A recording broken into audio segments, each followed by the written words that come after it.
Hallelujah. सभी को यीशु मसीह के नाम से आपका स्वागत करते हैं।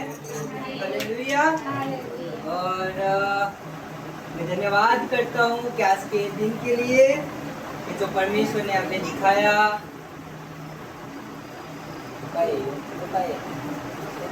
चले जाओ। आइए हम शुरुआत करने से पहले हम परमेश्वर से दुआ करेंगे, परमेश्वर से सहायता मांगेंगे और परमेश्वर से हम कहेंगे कि आज परमेश्वर अपने वचनों के द्वारा हमसे बात कर और हमें एक नई आज्ञा दे। हालेलुया। धन्यवाद हमारे स्वर्गीय पिता परमेश्वर, हमारे मालिक, हमारे रक्षक पिता। हम यीशु मसीह के सामर्थ्य नाम से आपके करीब आते हैं परमेश्वर। प्रभु जी, हमारा मन, हमारा हृदय, हमारा आत्मा, प्राण, शरीर का नियंत्रण आप लीजिए परमेश्वर।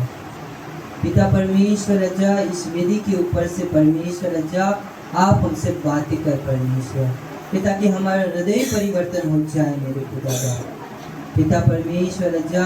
जैसे तू हमारे अंदर यीशु मसीह को देखना चाहता है, वही हमारे अंदर तू आज काम कर खुदाबा। पिता परमेश्वर राजा, जो दूर चले गए मेरे पिता, उनको तू अपने पास ले आ परमेश्वर राजा। पिता परमेश्वर राजा, मेरा नियंत्रण आपके हाथों में देता हूँ परमेश्वर राजा। बोलने वाला मैं नहीं, परंतु पिता आप हमसे परमेश्वर राजा हमारे अंदर से बातें करना परमेश्वर राजा होगा। पिता मेरा मन, मेरा दिमाग, मेरा जीवन आपके पवित्र हाथों में देते परमेश्वर राजा।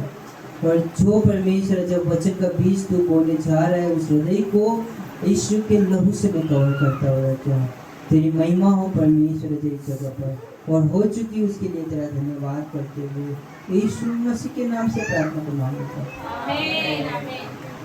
हालेलुया। बोलो यीशु मसीह की जय। यीशु मसीह की जय। यीशु मसीह की जय। बोलो यीशु मसीह की जय। आज हमने स्तुति आराधना में हमने भरपूरी से हम परमेश्वर को हमने महसूस किया। हालेलुया। और हमने झूम झूम कर हमने शैतान का पूरी रीति से हमने उसको घुमा दिया। हालेलुया। तो मैं धन्यवाद करता हूँ परमेश्वर का कि ये 8वें महीने का जो पहला संडे है, जिसमें परमेश्वर ने हमको भला चंगा और सुरक्षित रखा है। और देखो किस प्रकार से ये 8 महीने चले गए, पता भी नहीं चला। और किस रीति से हम सभी को इस कलेशा में परमेश्वर ने हमको बनाए रखा। दुख तकलीफ परिस्थिति आई, हालात तो आए, परंतु परमेश्वर ने हमको सामर्थ्य भरा, हमें परमेश्वर ने अपने भवन में बनाए रखा। उसके लिए मैं आपका धन्यवाद करता हूँ। हालेलुया।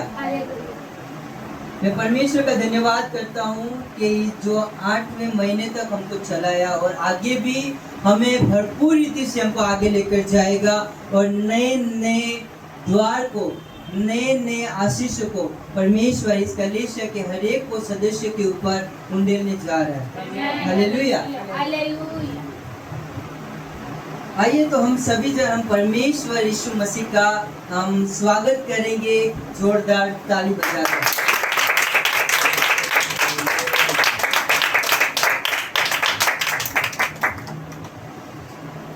मैं सबसे पहले आपको कहना चाहता हूँ कि परमेश्वर आपसे प्रेम करता है। हालेलुया। सिर्फ बोलने के लिए नहीं, परंतु अंदर से परमेश्वर आपको दिल से परमेश्वर आपसे प्रेम करता है। आप भले कैसे भी हो, भले आप कैसे भी हो, परमेश्वर आपसे प्रेम करता है। क्योंकि परमेश्वर ने अपना लहू को देकर, अपने आप को देकर आपको खरीद लिया। तो आपको खरीद लिया है तो मीन्स के समझो कि आप कितने कीमती होगे कि उसने अपना लहू को देकर आपको खरीद लिया। पैसों से नहीं, ना ही सोने से, ना ही चांदी से, वरन अपना लहू को देकर परमेश्वर ने आपको खरीद लिया। तो अपने इर्द गिर्द जो आजू बाजू बैठे हैं, आगे पीछे बैठे हैं, उसे कहे कि परमेश्वर आपसे प्रेम करता है। परमेश्वर आपसे प्रेम करता है। बोले बोले एक सभी जन को बोले। देखो मैं कहना चाहता हूँ कि यदि आप विश्वास करते हैं कि हम स्वर्ग में जाएंगे, और स्वर्ग में पता है आपको किस प्रकार के मनुष्य रहेंगे, यदि आप नहीं जानते होगे उसके साथ भी आपको रहना पड़ेगा, उससे भी आपको बात करनी पड़ेगी। यदि हम कलीसिया में ही हम एक दूसरे से बातें नहीं करेंगे, हम एक दूसरे को इंकरेज नहीं करेंगे, तो हम किस प्रकार से वहां पर जाएंगे? समझ रहे हो मेरी बात को? यदि हम कलीसिया में ही हम एक दूसरे से बोलेंगे नहीं कि परमेश्वर आपसे प्रेम करता है या फिर परमेश्वर आपको खरीद लिया है, तो हम उस वर्ग में हम किस प्रकार से हम बातें करेंगे एक दूसरे से? हालेलुया। वहां पर ना ही नफरत होगी, ना वहां पर नाराजगी होगी, परंतु हम यहीं से हम प्रैक्टिस करेंगे नाराजगी को दूर करने की, नफरत को दूर करने की। यहीं से हम प्रैक्टिस करेंगे तो हम स्वर्ग में हम जरूर ही हम एक दूसरे से हम प्रेम करने वाले बनेंगे। यहीं से हम स्टार्ट करेंगे प्रेम करने की, तो हम नक्की हम वहां पर एक दूसरे से हम प्रेम करेंगे। हालेलुया। तो बोलिए कि एक दूसरे को कि परमेश्वर आपसे प्रेम करता है। परमेश्वर आपसे प्रेम करता है। हालेलुया।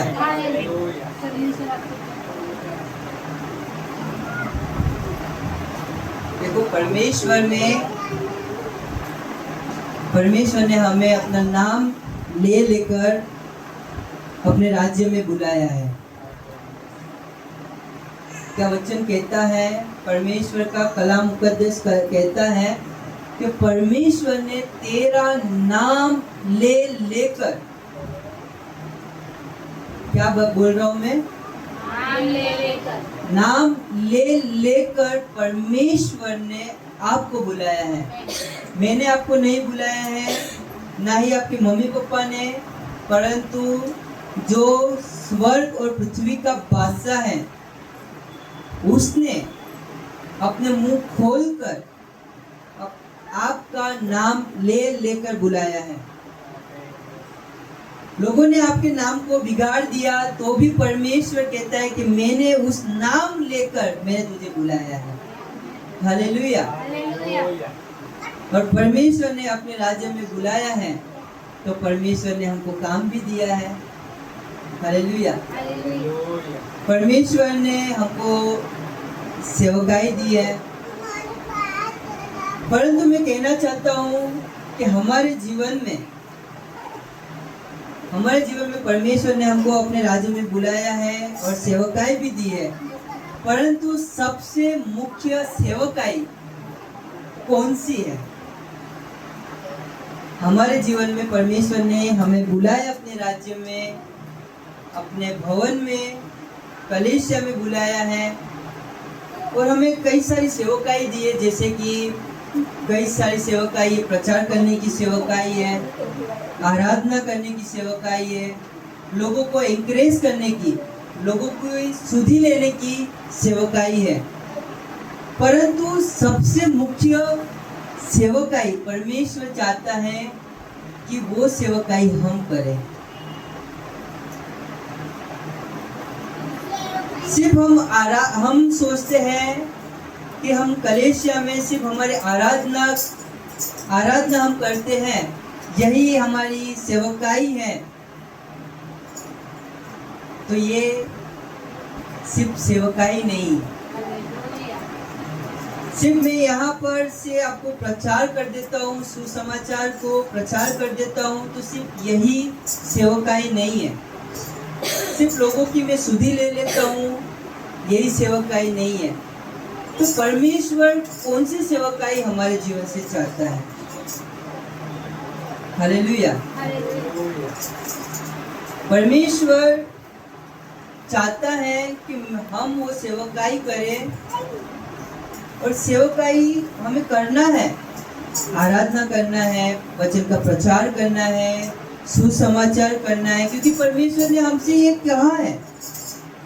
परंतु परमेश्वर ने एक सेवकाई ऐसी दी है कि हम कई बार मिस आउट कर देते हैं, हम भूल जाते हैं उस सेवकाई को। क्या उस सेवकाई के बारे में आप जानना चाहते हो? कौन दिलचस्प रखता है कि इस सेवकाई को जानने के लिए? सिर्फ यहीं पे हमको सीमित नहीं रह जाना है कि परमेश्वर ने हमें आराधना करने के लिए बुलाया है, सेवकाई प्रचार करने के लिए बुलाया है, या अनाथों विधवाओं की सुधि लेने के लिए इसे बुलाया है। यह सिर्फ यहीं पे हमको सीमित नहीं रहना है, परंतु परमेश्वर का कलाम कहता है यूहन्ना 17 अध्याय में इस प्रकार लिखा है कि जो कार्य प्रभु यीशु मसीह कहता है कि जो कार्य तूने मुझे दिया है उसको मैंने पूरा करके मैंने तेरी महिमा इस पृथ्वी पर की है। कौन सा कार्य, कौन सी सेवकाई परमेश्वर इस वाक्य में कहता है? हालेलुया।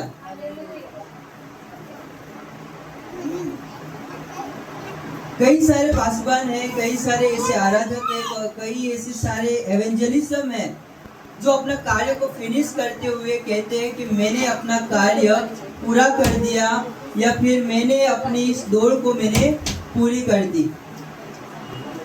परंतु जो परमेश्वर चाहता है कि हम वो सेवकाई करें, उस सेवकाई में हम कई बार नहीं कर पाते, या फिर उस सेवकाई करते करते हम फेल हो जाते हैं या फिर नहीं कर पाते। वो कौन सी सेवकाई है? सबसे मुख्य सेवकाई परमेश्वर चाहता है कि हम वो करें, वो सेवकाई है कि हम अपने जीवन से यीशु मसीह को प्रकट करें, हालेलुया। यीशु मसीह को प्रेजेंट करें। यह परमेश्वर चाहता है। हालेलुया।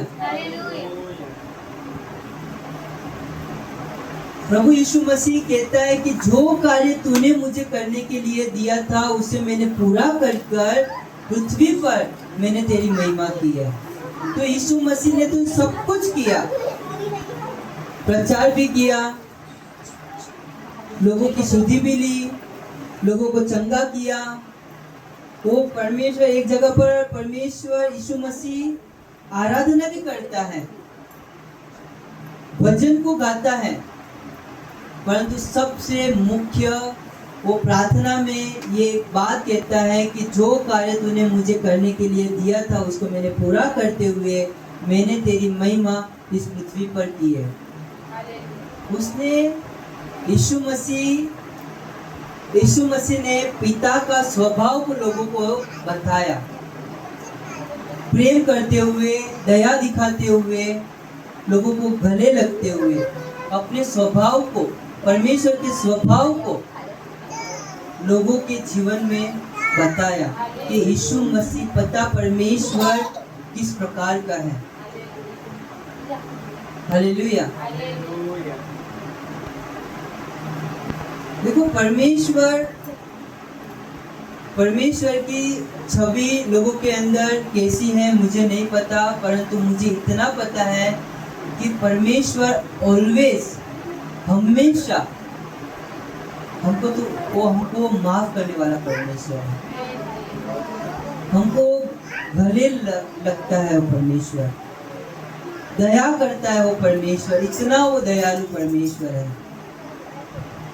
तो सबसे मुख्य सेवकाई यही है कि हम अपने जीवन से हम यीशु मसीह को प्रकट करें, चाहे हम घर में हो, चाहे हम ऑफिस में हो, चाहे हम व्यवसाय में क्यों ना हो, हर जगह पर हमें यीशु मसीह को प्रकट करना है। और यही यीशु मसीह को हम जब प्रकट करेंगे अपने बोलने के द्वारा, अपने चाल चलन के द्वारा, अपने स्वभाव के द्वारा, तो हम वचन को प्रचार भी नहीं करेंगे तो ऑटोमेटिक दूसरे लोग जब देखेंगे हमारे स्वभाव को तो ऑटोमेटिकली वो परमेश्वर को जानेंगे, वो परमेश्वर को जानने की कोशिश करेंगे और परमेश्वर के बारे में हमको सामने से आकर कहेंगे कि आप में ऐसा बदलाव हमको दिख रहा है, तो ये क्या जादू है या फिर क्या चमत्कार है या फिर कौन सी बातें हैं, तो हमको सामने से आकर कहेंगे। हालेलुया। तो हमको क्या करना है? सबसे मुख्य सेवकाई सिर्फ पुलपिट पे नहीं है, परंतु सबसे मुख्य सेवकाई है यीशु मसीह को प्रेजेंट करना। और यीशु मसीह इतना सरल है, इतना सरल है कि छोटी से छोटा बच्चा भी उसको समझ पाता है, समझ लेता है। इतना सरल है, वो इतना इजी है। हालेलुया। तो हमारी मुख्य सेवकाई इस जीवन में कौन सी होनी चाहिए? यीशु मसीह को प्रकट करना।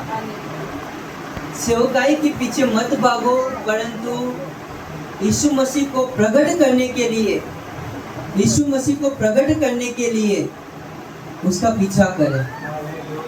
Hallelujah, hallelujah. परमेश्वर सामर्थ्य है, परमेश्वर वो सब कुछ कर सकता है जो कोई नहीं कर सकता। इस पृथ्वी की कोई भी वस्तु नहीं कर सकती, वो परमेश्वर कर सकता है। वो इतना सामर्थ्य है।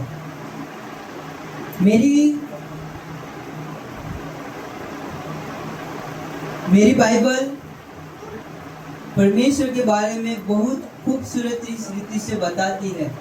एक एक वचन को परमेश्वर ऐसा खोलते हैं जैसा कोई हमें बता नहीं सकता।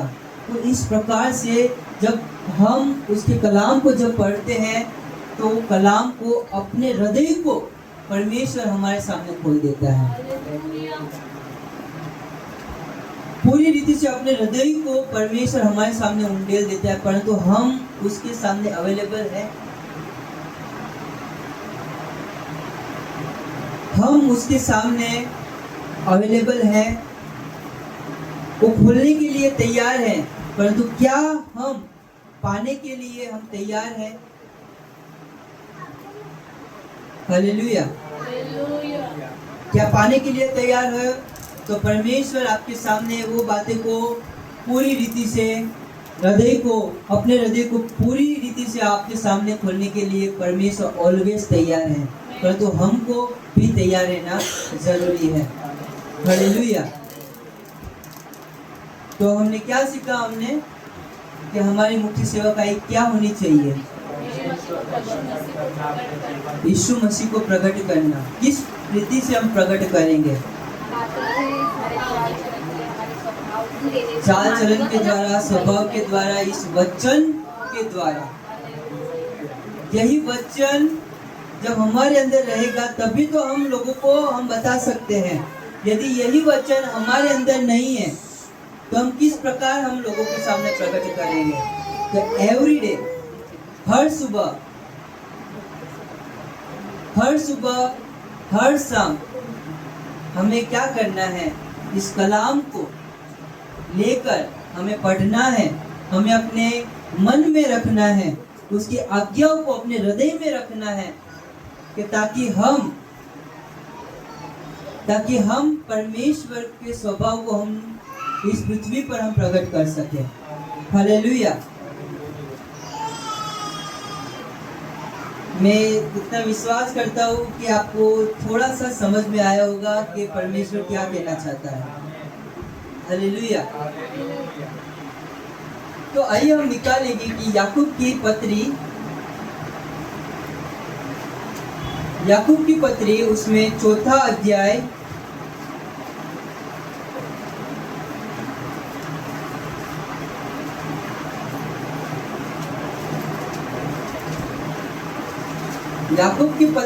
उसमें चौथा अध्याय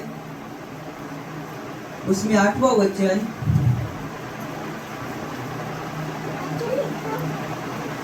याकूब की किताब उसमें चौथा अध्याय उसमें 8वां वचन मैं पढ़ना चाहता हूँ कि परमेश्वर का वचन यहाँ पर क्या कहना चाहता है, क्या कहता है।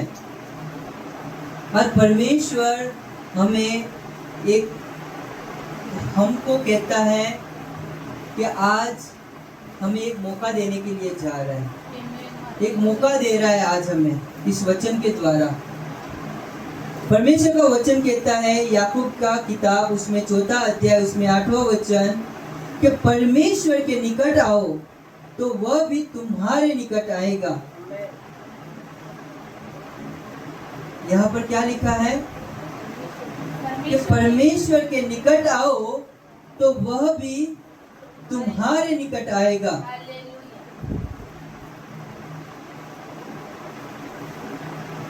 परमेश्वर इस वचन के द्वारा हमें आशीष करता है। परमेश्वर इस वचन के द्वारा हमें अपने करीब आने की बातें करता है। परमेश्वर इस कलाम के द्वारा हमें एक मौका देता है, एक नया रास्ता हमें देता है उससे करीब आने के लिए। परमेश्वर का वचन क्या कहता है कि याकूब चौथा अध्याय उसमें 8वां वचन कि परमेश्वर के निकट आओ तो परमेश्वर भी तुम्हारे निकट आएगा। तो मेरी बाइबल बताती है इब्रानियों की किताब उसमें 13 अध्याय 8वां वचन कि यीशु मसीह कल आज और युगानुयुग एक समान है, वो कभी नहीं बदलता, उसका कार्य करने का तरीका नहीं बदलता। देखा आपने समय किस प्रकार से बदलता है। हालेलुया। देखा आपने समय किस प्रकार से बदलता है। समय आता है और चला जाता है, सूरज आता है और निकलता जाता है, चंद्रमा आता है और निकलता जाता है, और यहाँ तक कि देखो मौसम भी बदलता रहता है। गर्मी आई, गर्मी चली गई, उसके बाद बारिश आई, बारिश चली गई, उसके बाद ठंड आई। मौसम बदलता रहता है, ऋतु बदलती रहती है। परंतु देखा आपने और इस ऋतु में भी तीन ऋतुएं एक साथ आ गई है, हमें पता भी नहीं चल रहा है कि सुबह हमें कई बार ठंड लगती है या फिर गर्माहट हमको होती है। दोपहर में हमें पता नहीं चलता कि ये बारिश का समय है या फिर गर्मी का समय है। इस प्रकार से मौसम पूरी रीति से एक ही दिन में हमको तीन ऋतुएं देखने को मिल रही है। तो परमेश्वर का वचन क्या कहता है कि ऋतुएं बदलती रहती है, मौसम बदलता रहता है, समय बदलता रहता है, और यहाँ तक कि फैशन भी बदलता रहता है। पहले के जमाने में लोग नैरो पैंट पहनते थे या फिर 1000 के पैंट पहनते थे, परंतु आज वही समय आ गया है कि हम नैरो पैंट पहनते हैं। और नैरो पैंट कभी कई बार निकलता जाता है। आपने देखा होगा कभी कभी ट्रेंड आता है पंजाबी ड्रेस का, कई बार ट्रेंड आता है जींस पैंट पहनने का, कई बार ट्रेंड आता है कि दुपट्टा पहनने का, नहीं पहनने का। परंतु कई बार आपने देखा कि वही फैशन हर बार एक समान से नहीं चलती, बदलता रहता है। परंतु मेरा परमेश्वर कभी नहीं बदलता। कभी नहीं बदलता मेरा परमेश्वर।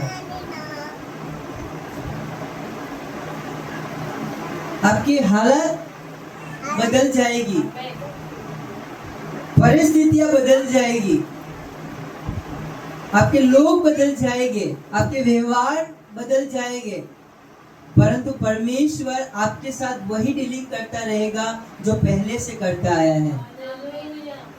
परमेश्वर आज भी उसी प्रकार बुलाता है जिस प्रकार पहले आपको बुलाया था। देखा आपने कि यीशु परमेश्वर का बोलना किस प्रकार पहले के नियम में था। जिस प्रकार परमेश्वर यहोवा ने मूसा को बुलाया था कि हे मूसा, हे मूसा, वही परमेश्वर शमूएल को बुलाता है कि हे शमूएल, हे शमूएल।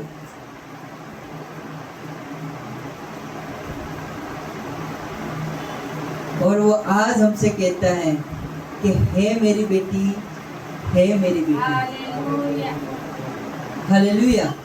परमेश्वर का बोलना एक समान है, परमेश्वर का प्रेम करना भी उसका एक समान है, परमेश्वर का सुनना भी एक समान है।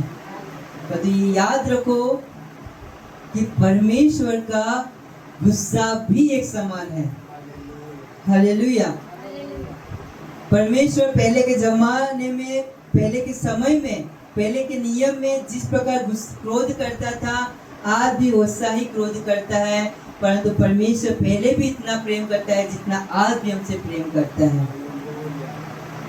परमेश्वर का वचन कहता है कि परमेश्वर के निकट आओ तो मैं भी तुम्हारे निकट आऊंगा। हालेलुया। बाइबल बताती है हमें लूका की किताब उसमें 15वां अध्याय कि उसमें एक कहानी है उड़ाऊ पुत्र की बारे में। हम जब पढ़ते हैं तब एक ही घर में दो बेटे और एक बाप रहता है। परमेश्वर खूबसूरत रीति से हमें अपने पास बुलाना चाहता है। हम खो चुके हैं,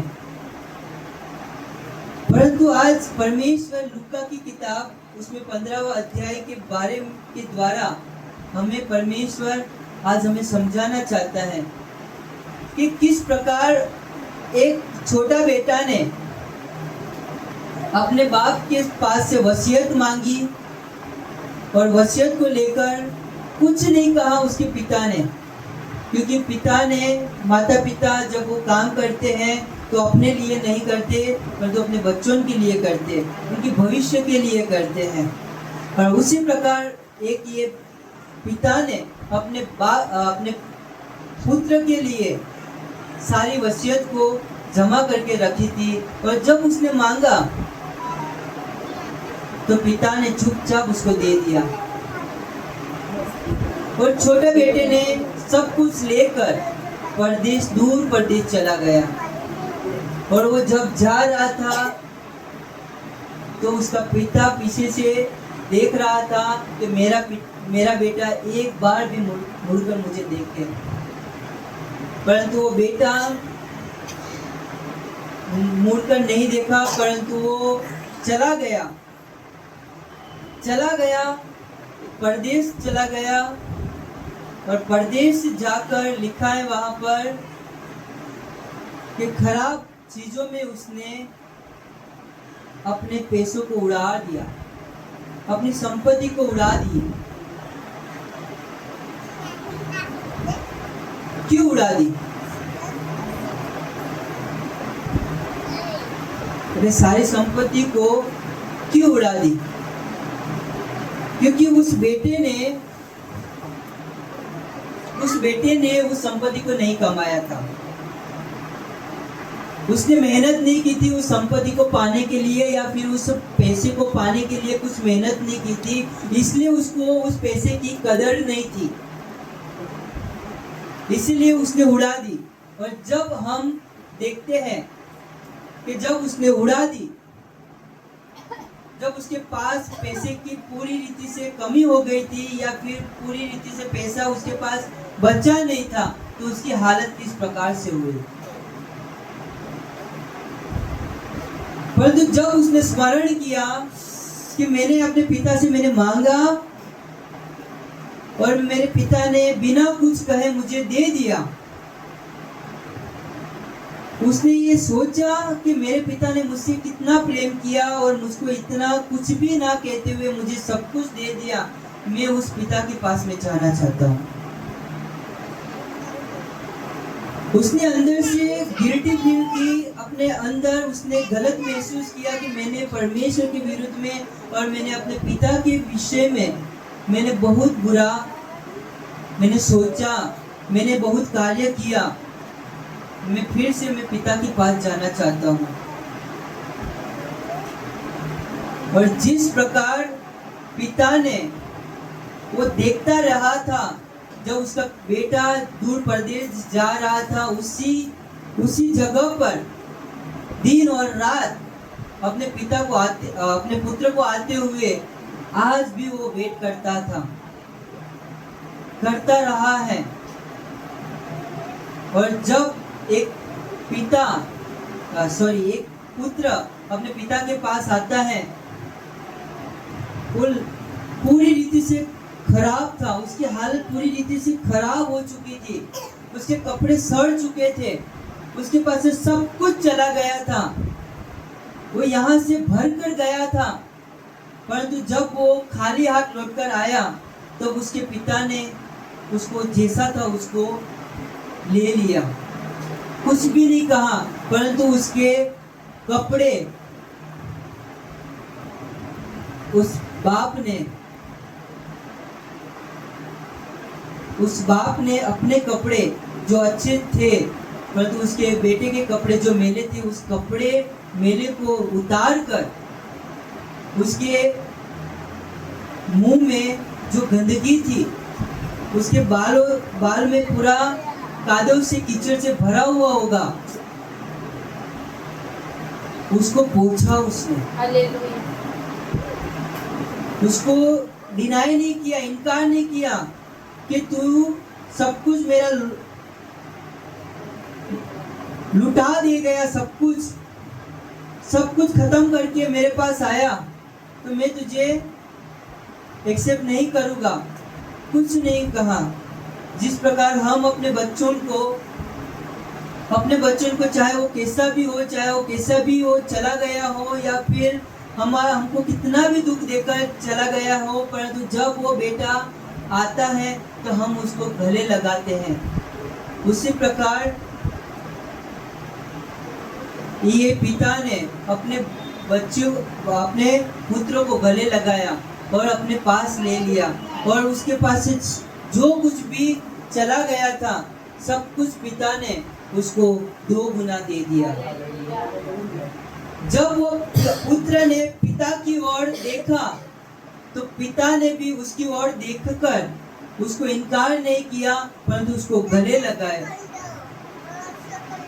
उसका जो कुछ भी सब कुछ उसका छीन लिया गया था, पर पिता ने उसको भरपूरी से उसको दिया, सुसमेत उसको दे दिया, उससे भी अच्छा उसको दिया। गंदे कपड़े थे उसको अच्छे वस्त्र पहनाए, उसके पाँव में जूती नहीं थी उसके पिता ने उसके अच्छे जूते पहनाए। उसके हाथों में पूरा मेल भरा हुआ था, मेल को पोंछकर पिता ने उसके हाथों में उसकी उंगली में अंगूठी पहनाई।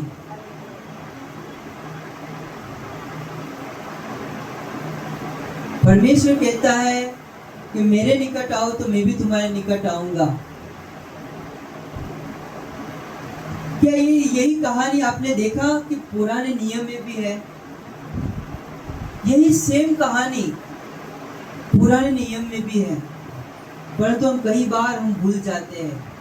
हमने पढ़ा है, कई बार हमने पढ़ा है इस कहानी को, परंतु हमने इतना गौर नहीं किया। कई बार हमने पढ़ा है परंतु हमने भूल गए हैं इस कहानी को। परमेश्वर कहता है कि मेरे निकट आओ तो मैं भी तुम्हारे निकट आऊंगा। परमेश्वर का वचन कहता है कि एक दिन इज़राइल में एक परिवार था और एक परिवार का नाम नाओमी का परिवार था। परमेश्वर का वचन कहता है कि इज़राइल में नाओमी का पूरा परिवार हंसते खेलते इज़राइल में रहा करता था, परंतु उस इज़राइल में ऐसा एक दिन आता है कि वहां पर अकाल पड़ा और ये अकाल को देखते हुए नाओमी और नाओमी का पति और नाओमी के दोनों बच्चे, जो परम प्रधान का जो देश कहलाता था, जो परम प्रधान का छाये में वो बैठे रहते थे, उसकी छत्र में उनको सब कुछ मिल जाता था, एक दिन उनके जीवन में तकलीफ पड़ी और वो तकलीफ को देखते हुए परमेश्वर को हाथ को नहीं देखा, परंतु वो नाओमी और नाओमी के परिवार ने देखा कि हमारे ऊपर तकलीफ आ पड़ी है, और वो तकलीफ को देखते हुए परम प्रधान के हाथ को छोड़कर, परम प्रधान के उस देश को छोड़कर, उस उड़ाऊ पुत्र के समान वो दूर परदेश चले गए, मोआब देश चले गए। और मोआब देश एक अच्छा देश नहीं था, बहुत खराब देश था। वहां पर ऊपर से हरियाली थी, परंतु अंदर से वो पूरी रीति से सूखा पड़ा हुआ था। ऊपर से लगता था कि पूरी रीति से ब्लेस है, आशीषित है, परंतु अंदर से वो पूरी से श्रापित था। हालेलुया। और जब ये लोग नाओमी और नाओमी के पति और नाओमी के जब दोनों बच्चे वहां पर रहे, 1 साल रहे, 2 साल रहे, 3 साल रहे, 10 साल रहे, उनको अच्छा लगा। उनको लगा कि परमेश्वर की आशीष हमारे ऊपर है, परमेश्वर का हाथ हमारे ऊपर है, तो हमारे परिवार में 1-2 नए बहू भी आ गई थी उनके परिवार में। उनका परिवार पूरी से हंसा खेलता रहा, परंतु एक दिन आया कि उनके पहले पति उनके परिवार में से एक जन चला गया। नाओमी के हाथ से उसका पति चला गया। फिर देखने जाएंगे, आगे बढ़ते हैं, तो उसके दोनों बच्चे, दोनों बेटे उनके हाथ से चले गए। वो परम प्रधान जो जहां पर रहते थे, परम प्रधान का जो देश कहलाता था, वो इज़राइल को छोड़कर भरे हाथ खुशी से वो निकले थे मोआब देश को जाकर वो रहने लगे। और जब वो रहने लगे तो एक एक करके उसको पता भी नहीं चला कि एक एक कर उसके हाथ से उसका पहले पति चला गया और उसके बाद उसके दोनों बच्चे चले गए। देख रहे हो आप यहाँ पर उड़ाऊ पुत्र की, जैसे उड़ाऊ पुत्र ने अपने धन संपत्ति को जिस प्रकार से उड़ा दिया, निकल गए उसके हाथ से, खराब वस्तु में उसका धन संपत्ति पूरी से चली गई, उसी प्रकार नाओमी के जीवन से भी उसका पति भी चला गया और उसके बच्चे भी चले गए।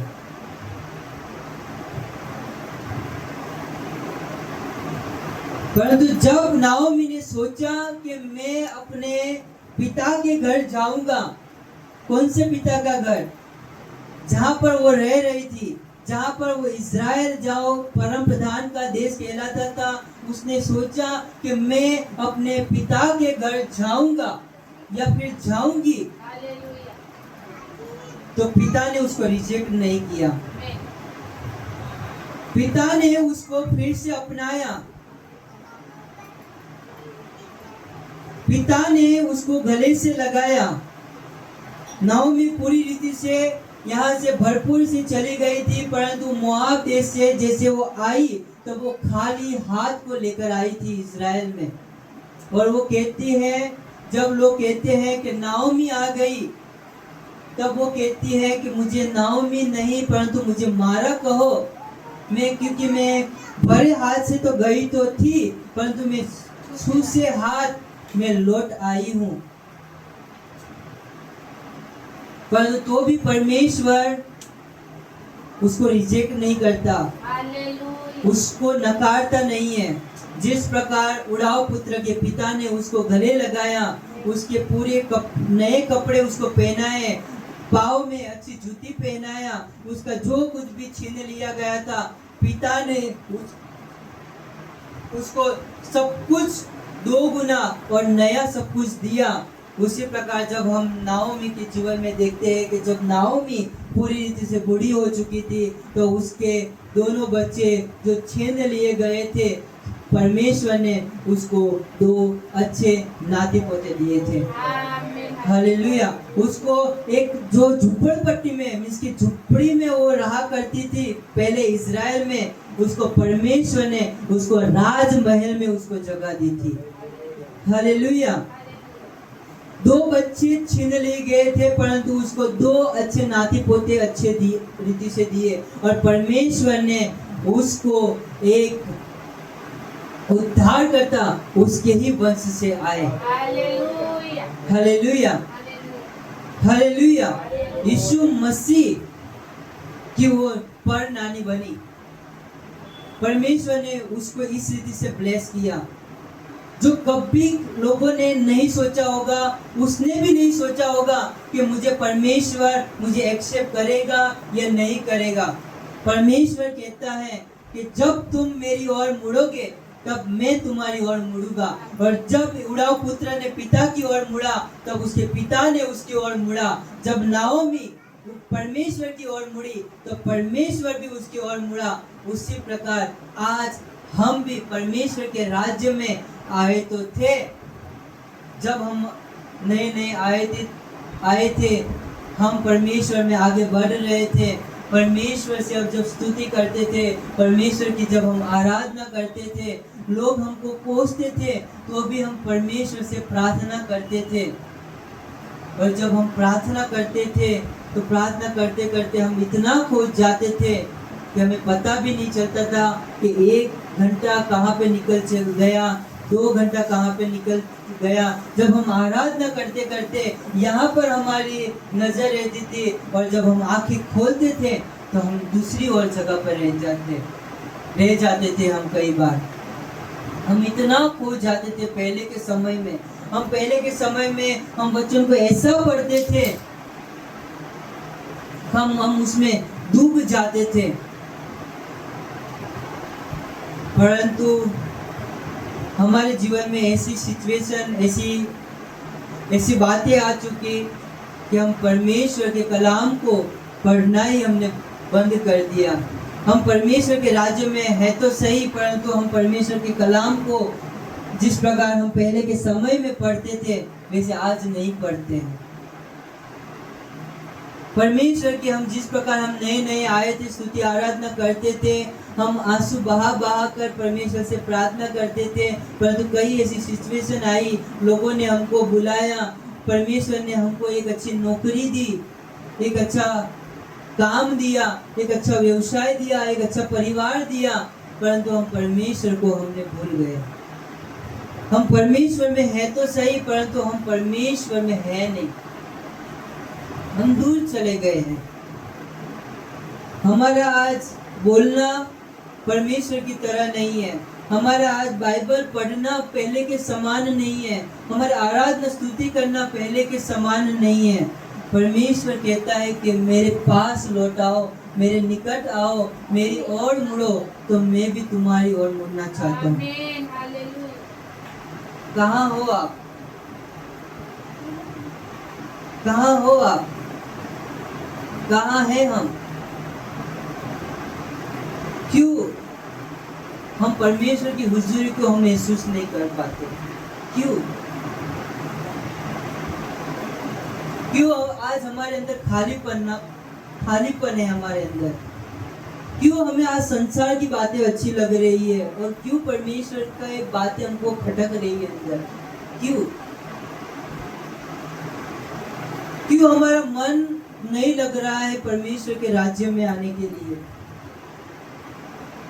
कई ऐसी बातें हैं कि हमने महत्व संसार को दे दिया है, संसार की बातों को दे दिया है, संसार की ऐसी वस्तु को दे दिया है। हमने महत्व दिया है परमेश्वर की आशीषों को, परंतु हमने महत्व नहीं दिया है परमेश्वर को। हालेलुया। परमेश्वर चाहता है कि तुम मुझे महत्व दो, मेरे आशीषों को नहीं। हमने महत्व दे दिया है काम धंधों को, हमने महत्व दिया है अपने बच्चों को, हमने महत्व दिया है पैसों को, परंतु क्या परमेश्वर मायने नहीं रखता? हालेलुया। परमेश्वर आज उड़ाऊ पुत्र के जैसा पिता जिस प्रकार वेट करता है, उसी प्रकार आज भी वो इंतजार कर रहा है हमारा। कहाँ है हम? कहाँ है हम हमारे? कहाँ है हमारा प्रार्थना जीवन?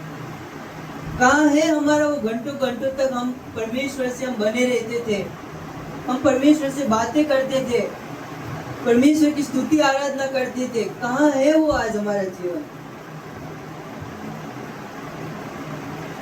हालेलुया।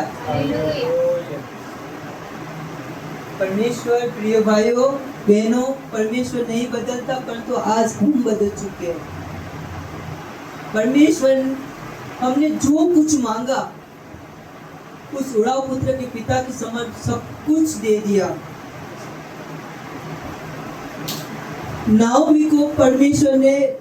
नाओमी ने पिता से जो कुछ भी मांगा, परम प्रधान परमेश्वर ने उसको सब कुछ दे दिया।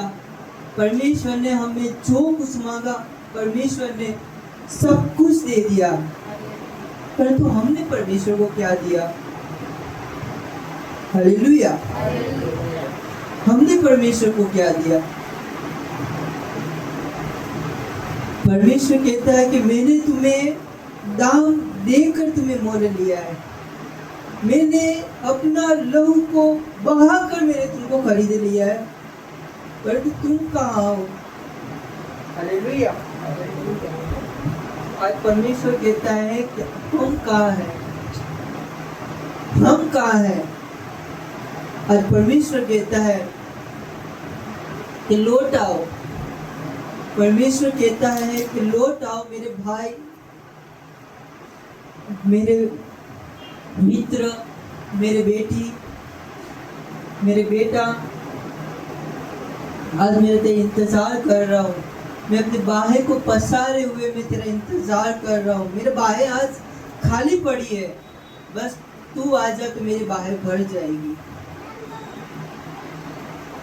आज परमेश्वर खाली हाथ है, परंतु जब हम उसके पास हम जाएंगे तब वो परमेश्वर कहता है कि मैं तुझे चाक पर रखना चाहता हूँ, मैं तुझे बनाना चाहता हूँ, परंतु तू दूर है, तू दूर चली गई है, या तू दूर चला गया है। इस संसार की तुझे ऐसी मोह माया लग गई है कि तू मुझे भूल चुका है या तू मुझे भूल चुकी है। हालेलुया। परमेश्वर आज हमें फिर से अपनी आत्मा से भरना चाहता है, फिर से आज हमको नया बनाना चाहता है, फिर से हमें एक अपना बेटा बनाना चाहता है। क्या हम तैयार हैं? क्या हम परमेश्वर से हम कहेंगे कि परमेश्वर मुझसे भूल हो चुकी है, मैं दुनिया में चला गया, मैं दुनिया की बातों में पूरी तरह फंस चुकी, मैं संसार की जाल में पूरी तरह से खो चुकी। परमेश्वर, मैं आज तेरे दरबार में आया हूँ, मैं तेरे दरबार में आई हूँ, मुझे तू आज अपने छाती के ऊपर रख और तू मुझे बना। मैं बनना चाहती हूँ, तू मुझे अपनी आत्मा से भर। वो कुछ नहीं मांगता, कुछ नहीं मांगता परमेश्वर हमसे। क्या हम अपने बच्चों से कुछ मांगते हैं? तो हम परमेश्वर चाहता है वो परमेश्वर हमसे कुछ मांगे। परमेश्वर कुछ नहीं मांगता, सिर्फ वो मांगता है, वो सिर्फ हमें मांगता है, हमारा हृदय मांगता है। आज परमेश्वर आज कहाँ है हम? सोचो कहाँ है? 2 साल हो चुके, 3 साल हो चुके, 8 साल हो चुके, 10 साल हो चुके, फिर तो हम कहाँ हैं? जहाँ परमेश्वर चाहता है कि हम वहाँ पर रहे, परंतु हम नहीं है। तो परमेश्वर चाहता है कि मेरे पास आकर तू सिर्फ मुझे एक अलाउ कर दे कि तू मुझे बना और मैं तुझे बनाऊंगा, मैं तुझे फिर से अपनी आत्मा से भरूंगा। परमेश्वर का वचन कभी झूठा नहीं है, उसका वचन आया हुआ वचन है और सत्य वचन है, उसने कहा है और होगा। तुम अपनी ताकत के ऊपर, तो अपने शक्ति के ऊपर, तो अपने समझ के अनुसार जो कार्य करना चाहता है उसके द्वारा तू मुझसे दूर हो चुकी है, तू दूर हो चुकी है। परंतु तूने देखा कि तेरे जीवन में तूने कितने भी मेहनत की है, सफल हो पाई तू? सोचो अपने मन में, मैंने कितनी कोशिशें की, कितनी मेहनत की, मैंने कितना स्ट्रगल किया।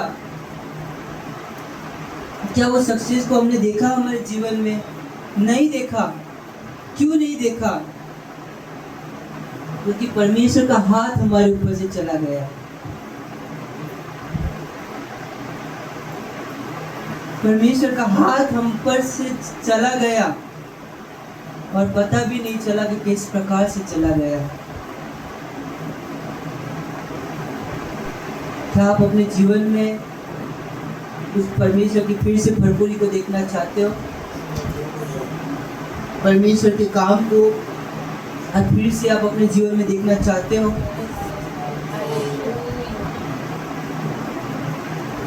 फिर से वही जिंदगी पाना चाहते हो? परमेश्वर कहता है कि मेरे पास फिर से लौटा। हम खो चुके थे, उसने ढूंढ निकाला, परंतु हम फिर से खो चुके। फिर से वो एक मौका दे रहा है कि हम उसके पास आए। फिर से वो परमेश्वर कहता है कि मैं तुझे उस भेड़ के समान में अपनी गोद में लेना चाहता हूँ। क्या हम उसकी गोद में जाना चाहते हैं? हम बड़े हो चुके, सयाने हो चुके, सब कुछ हम सयाने होकर हम समझदार बन चुके, परंतु क्या हम परमेश्वर के पास फिर से जाकर छोटे बच्चे के समान परमेश्वर से कहेंगे कि परमेश्वर, हे बाप, हे पापा, तू अपनी चीज से मुझे तू भर, और वो फिर से हमें भरेगा। हालेलुया। हमें वो मौका देता है और उस मौका को हम क्या पाना चाहते हैं? वो अवेलेबल है हमको अपनी आत्मा से भरने के लिए, पर क्या हम अवेलेबल है? हालेलुया। अगर हम अवेलेबल है तो आइए घुटने को टेका कर हम परमेश्वर से हम दुआ करें कि परमेश्वर, तू हमारा कुंभार है, पर तू अपने चादर के ऊपर तू मुझे रख और फिर से तू मुझे बना, क्योंकि मैं आज बिखर चुकी हूँ, मैं भटक चुकी हूँ, मैं बिखर चुकी हूँ। फिर से तू मुझे बना, फिर से तू मुझे एक नया कर। चादर पर अपनी रख मुझे, रूप अपना यीशु दे मुझे, है जलाल का अपने बर्तन बना, आकार दे अपने हाथों से, तेरी मर्जी हो पूरी मुझसे, एक ऐसी मशक मुझको बना, फरियादें तुझसे खुदा, मुझको उठा, मुझको बना, भर दे रूह से अपने सामर्थ्य से, पंखों में अपने छुपा। मिट्टी में जान हूँ, मुझको उठा ले, Father, हाथों से thank you Lord Jesus. बना। प्रभु जी, बिखरना चाहूं मैं, बिगड़ना चाहूं मैं, तेरे हाथ में ही रहना चाहूं मैं, दुनिया की भीड़ में कहीं खोना चाहूं मैं, इस भीड़ में कुचलना चाहूं मैं। Yes, Lord, thank you, Jesus. हम खो चुके हैं परमेश्वर राजा, हम भटक चुके हैं मेरे प्रभु, हम बिखर चुके हैं मेरे प्रभु परमेश्वर राजा। पहला सा प्रेम हम में से परमेश्वर राजा चला गया है खुदा बाप। पिता याकूब 4:8 के अनुसार मेरे प्रभु हम आपके निकट आए परमेश्वर राजा, हम आपके पास आए मेरे प्रभु परमेश्वर राजा।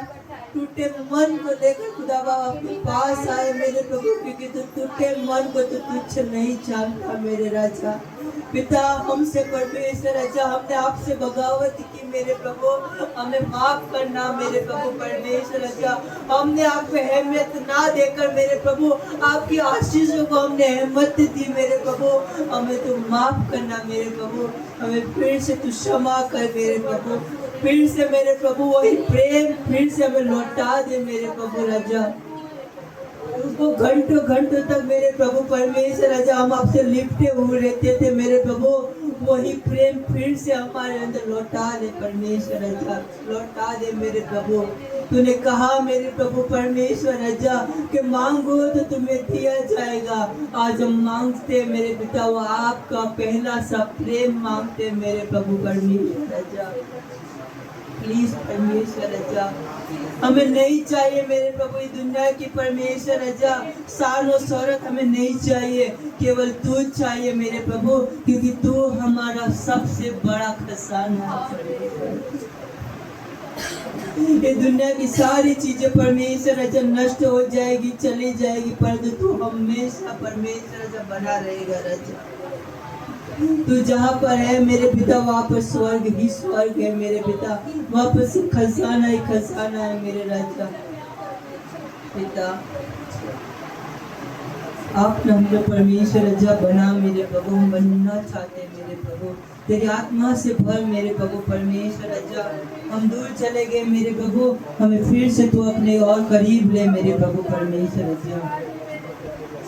तो हर एक से बातें की मेरे प्रभु, उसके लिए तेरा धन्यवाद मेरे राजा।